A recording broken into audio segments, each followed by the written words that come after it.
discarded it! It was not rubbish. I intended to use it. Please?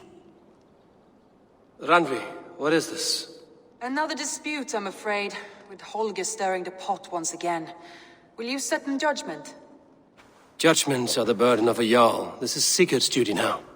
He refuses to leave his quarters. Right now, you are the only noble fit for this. I don't know. It is not my place. Please. Only until Sigurd recovers his strength. All right. Once more. Gudrun, Holger, come forward. You will state your cases, and I will hear you out and be as swift in my judgment as I am able. Gudrun, you may speak. I have been robbed, Eivor. My property defaced. 3 days ago, I discovered some of my sailcloth missing. I scoured the settlement in search of it. Passing Holger's home, there I see it. Boldly displayed and worse, defaced, with scrawls and silly stories upon it. Lies and slander! Holger, quiet. You are well acquainted with the rules of this trial. Now, Gudrun, what did you do upon discovering your sailcloth? I confronted him, demanding silver. For sil with Holger's inky scratching cannot be sold or bartered, can it? I ask only that I be paid for the property that was taken from me, yet he refuses. So Holger took something that belonged to you and defaced it. Now you wish to be paid for the item. Do I understand? That is right. Holger, what say you in your defense? Short days ago, I found a pile of mildew-stained detritus beneath the docks, and salvaged what I could. I wish to use it as a canvas, you see? As a conveyance for my latest works. The sailcloth was in such a state, and so obscured from view, I assumed it was refuse, abandoned goods. I see. My motives were honest, Eivor. Would a thief be so brazen as to display the fruits of his crime? Hardly. Yet here she claims I have robbed and defaced her property, when all I took was rubbish left by to rot. Nonsense. My only crime here is that I gave something ugly and decrepit a bold new life. I see. So you feel Gudrun disposed of something and now unreasonably seeks its return? Exactly, yes. All right, I have heard enough. I might have profited from that cloth. Holger has all but robbed me of a future boon. It was garbage. Yet now it's a part of something greater. If anything, I have increased its value. You ought to thank me. Oh, I will thank you with the back of my... Quiet! Let me speak.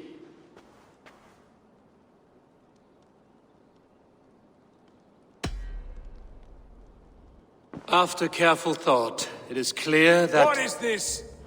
What are you doing? Holger and Gudrun are at odds. I hope to find a resolution. That duty is mine alone, Eivor. You know this. Stand aside. You were not here, brother. Nor did I wish to bother you. A sallow excuse for such a bold defiance. I hope you enjoyed it. Are you finished singing, my dear Skald? My Jarl, as I was saying, Stop! Enough! I have heard more than enough to render my judgment. For as long as I've known you, Holger, you have spun words into lies. You weaken the minds of children, and delude the minds of men. I've shown you too many years of tolerance. And rather than exist in grateful meekness as Holger the liar, you sink lower. You become Holger the thief, robbing a woman of her livelihood, all in the name of your stupid stories. Sigurd, Jarl, no, that is not the... This is the consequence of your actions. You will pay Gudrun the value of 30 sailcloths. 30 times? Surely you jest. That would ruin me, Sigurd. Do I look like one to play pranks, Holger?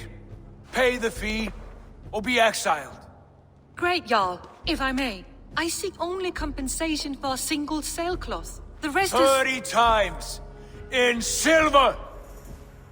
That is my judgment. Eivor, please. Does this not seem unfair? Sigurd is our Jarl. His word is law, whether or not you agree. You see? Of course, my all. As it must be. Forgive my defiance. Thank you, Lord, for hearing us out. See to it that judgment is carried out exactly as I have said. Should the need arise again, do not fail to rouse me.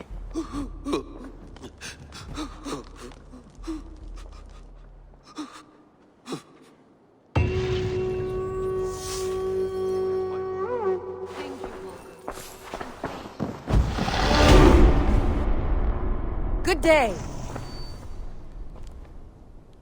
I want to thank you for your judgment, Eivor. For stepping in when Sigurd would not, in spite of what happened. Poor man. I've never known him to be so angry and reckless. Is that a side you've seen? Rarely. There have been moments when he was distressed, worried, afraid. But nothing like this. Never, ever like this. Let us do our best for him as we take care of our own. We're his best hope for healing. If it is not too late. In the meantime, we press on.